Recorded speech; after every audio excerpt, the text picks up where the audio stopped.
Assalamualaikum warahmatullahi wabarakatuh. Kami mahasiswa dari Universitas Muhammadiyah Metro, Prodi Magister Manajemen. Pada kesempatan hari ini, kami akan mendokumentasikan pemaparan materi terkait manajemen keuangan. Sebelumnya, izinkan saya memperkenalkan diri.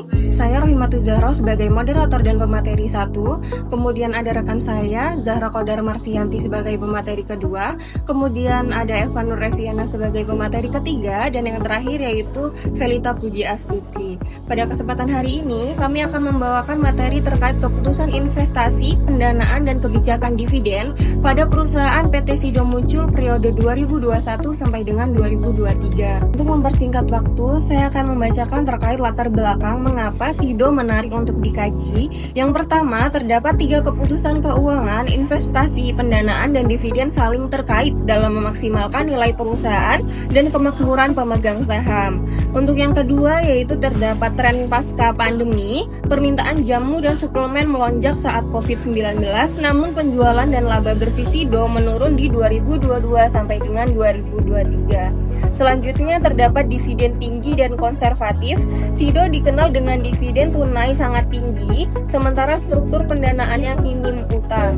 Selanjutnya, pada studi kasus ini terdapat rumusan masalah dan tujuan penelitian. Yang pertama, keputusan investasi, bagaimana perkembangan keputusan investasi Sido 2021 sampai dengan 2023. Kemudian terdapat keputusan pendanaan, bagaimana perkembangan keputusan pendanaan Sido 2021 sampai dengan 2023. Kemudian terdapat kebijakan dividen, bagaimana perkembangan kebijakan dividen di Sido ini dari tahun 2021 sampai dengan 2023. Dan yang terakhir yaitu nilai perusahaan, bagaimana nilai perusahaan Sido dan keterkaitannya dengan ketiga keputusan tersebut.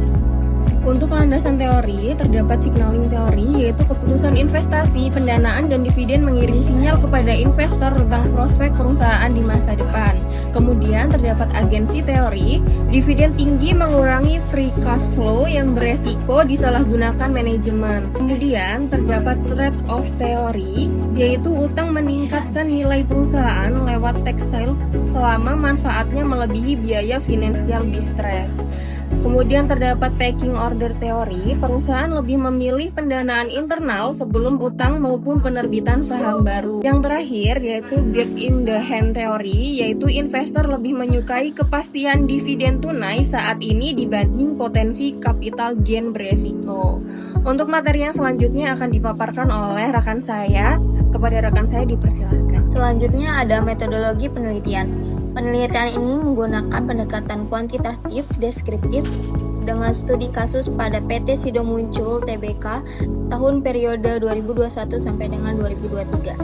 Data yang dipakai berasal dari laporan keuangan auditan dan harga saham. Analisis ini dilakukan dengan rasio keuangan seperti EPS, ROE, dan DER, lalu dijelaskan secara deskriptif. Jadi, penelitian ini pada dasarnya membaca angka-angka keuangan Sido untuk melihat tren dan keputusan manajemennya. Selanjutnya ada ikhtisar kinerja keuangan. Dari hasil analisis, terlihat bahwa penjualan dan laba bersih PT Sido Muncul menurun setelah pandemi. Laba bersih turun sekitar 24,5% dari tahun 2021 ke tahun 2023. EPS juga ikut turun dari Rp42,30 menjadi Rp31,69. Meskipun begitu, auditor tetap memberikan opini wajar tanpa pengecualian. Artinya, laporan keuangan masih sehat dan dapat dipercaya. Jadi, secara umum kinerja keuangan melemah tapi tetap terjaga dari sisi akuntabilitas. Kemudian ada analisis keputusan investasi. Dari sisi investasi, belanja modal atau capex turun drastis seperti yang bisa dilihat di slide di sini. Lebih dari 65% dari tahun 2022 ke tahun 2023. Pertumbuhan aset juga melambat bahkan negatif. Hal ini menunjukkan manajemen lebih berhati-hati dalam ekspansi dan lebih fokus menyelesaikan aset yang sudah berjalan. Jadi, keputusan investasi PT Sido Muncul cenderung konservatif, menahan ekspansi baru dan menjaga stabilitas. Baik, untuk materi selanjutnya yaitu terkait dengan analisis keputusan pendanaan. Ini dapat dilihat pada tabel yang terdapat di slide tersebut, yang mana keputusan pendanaan SIDO ini menunjukkan pola yang sangat konservatif dan konsisten selama periode 2021 sampai 2023. Dengan DER yang terus menurun dari angka 17,23% menjadi 14,91%, ini jauh di bawah rata-rata umum perusahaan manufaktur di Indonesia yang berada pada kisaran 50 sampai 100%. Nah, hal ini menunjukkan bahwa perusahaan sangat minim menggunakan utang untuk sumber pendanaan dan lebih menggunakan modal sendiri atau ekuitas serta arus kas internal. Nah, ini sejalan dengan teori pecking order. Nah, rasio yang sangat tinggi di atas 4 kali pada tahun 2022 sampai 2023 ini juga mengidentifikasi posisi likuiditas jangka pendek yang sangat kuat. Namun di sisi lain ini dapat mengidentifikasikan adanya idle cash yang belum dimanfaatkan secara optimal untuk investasi produktif. Yang slide selanjutnya yaitu analisis kebijakan dividen. Ini dapat dilihat pada tabel di slide ini, yang mana kebijakan dividen SIDO ini sangat agresif. Dengan rasio pembayaran dividen atau DPR ini mendekati 100% pada tahun 2022 dan bahkan melebihi 100% pada tahun 2023. Ini sampai 112,34%,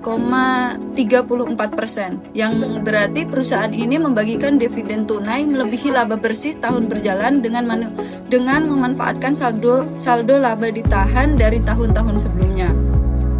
Untuk materi selanjutnya yaitu terkait dengan analisis nilai perusahaan, yang mana untuk analisis nilai perusahaan ini ROE dan ROA itu menurun konsisten, namun tetap jauh di atas rata-rata industri farmasi atau manufaktur. Selanjutnya, penurunan ini mencerminkan normalisasi kinerja pasca lonjakan permintaan pandemi, bukan pelemahan fundamental. Baik, selanjutnya saya akan membacakan keterkaitan antar variabel, di mana ketiga keputusan keuangan tersebut berkaitan dengan nilai perusahaan SIDO, atau dengan kata lain mendukung H1, H2, H3, di mana penurunan CAPEX atau TA sejalan dengan penurunan EPS dan ROE, yaitu terjadi hubungan yang positif. Hal ini sesuai dengan penelitian terdahulu, di mana DER yang makin konservatif justru tidak diikuti kenaikan nilai perusahaan. Hal ini berbeda dari prediksi teori trade-off klasik.